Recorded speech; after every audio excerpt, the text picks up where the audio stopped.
Hey, welcome back, everyone. Well, I'm sure a lot of you are wondering, well, and I'm wondering too, what the heck was China doing flying a balloon over the United States? And frankly, the narratives coming out don't quite line up. I've actually dug into some information and Epic Times as well.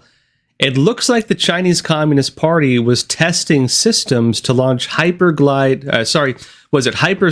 glide missiles using balloons. And they have entire programs on it, including videos of it. I'll show you.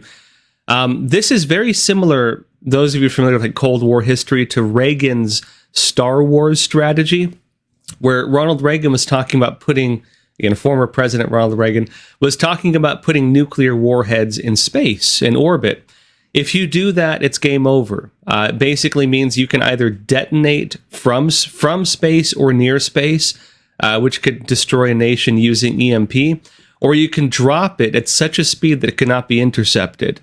The CCP was developing this technology, or is developing this technology. They have videos of it. I'll be showing you these. We'll be going over it.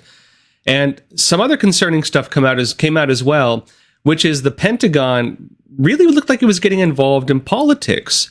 The Pentagon came out and was, suggesting that there were other incidents when Trump was president where, the Chinese Communist Party had flown balloons over America. It turns out they never alerted Trump, or they didn't even know about it. Maybe never even happened. This is deeply concerning. I'd say actually more so, in my opinion, because if Trump was not aware of it, if Trump wasn't told about this, that either means that one, the military was concealing information from the president of the United States who would be able to give the shoot down orders, or two, it means that the CCP was able to do this undetected.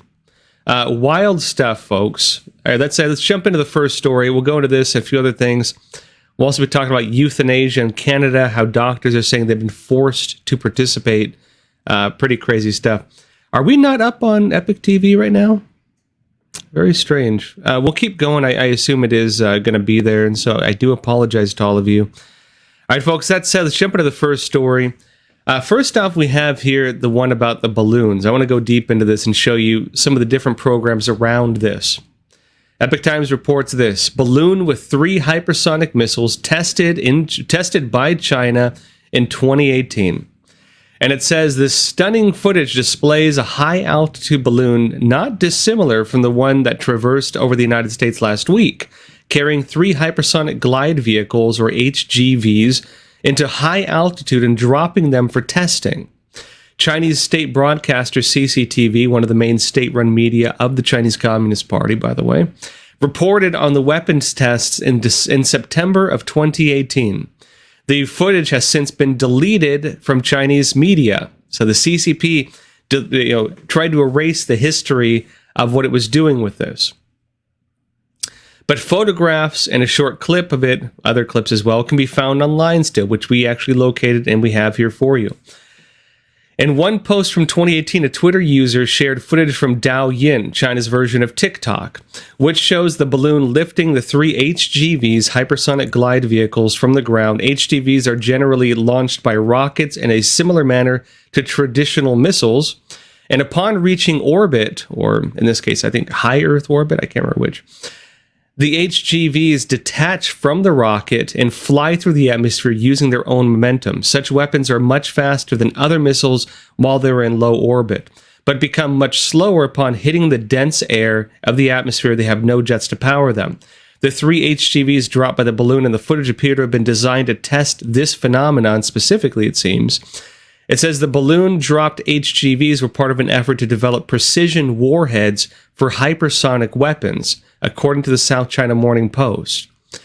And it says Paul Crespo, president of the Center for American Defense Studies, said that the balloon which traversed U.S. airspace this week could absolutely, the one that just flew over the United States, that balloon, could absolutely have been a test for this.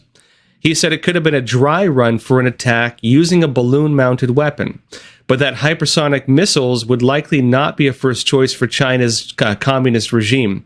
And he said, quote, while China has tested hypersonic missiles launched from balloons in the past, this isn't a likely use for these airships. He said the biggest threat is sending one or more of these high-altitude balloons over the U.S. with small nuclear EMP devices.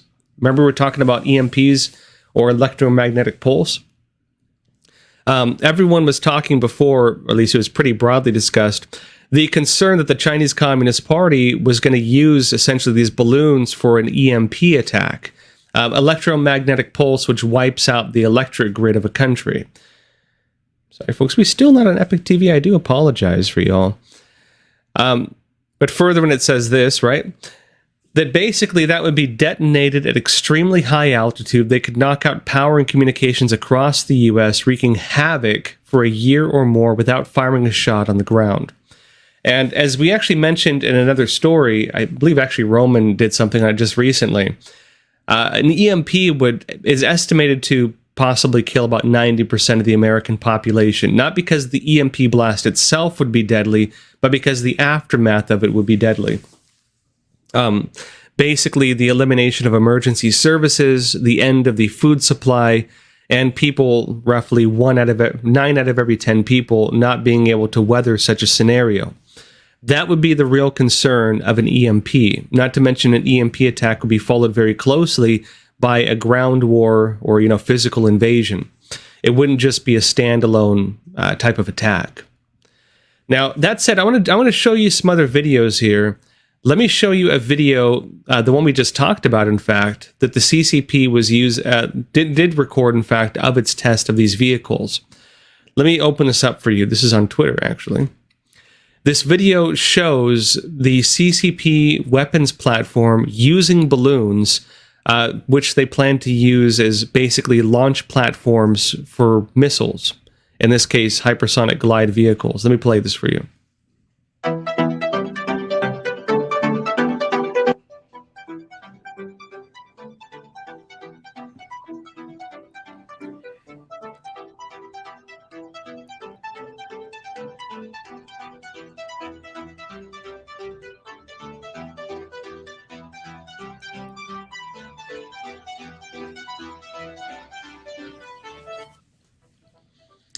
Anyways, there you have it. You can't really see it, but they have, further into the testing, they have attached 3 different missiles to the end of that little rope.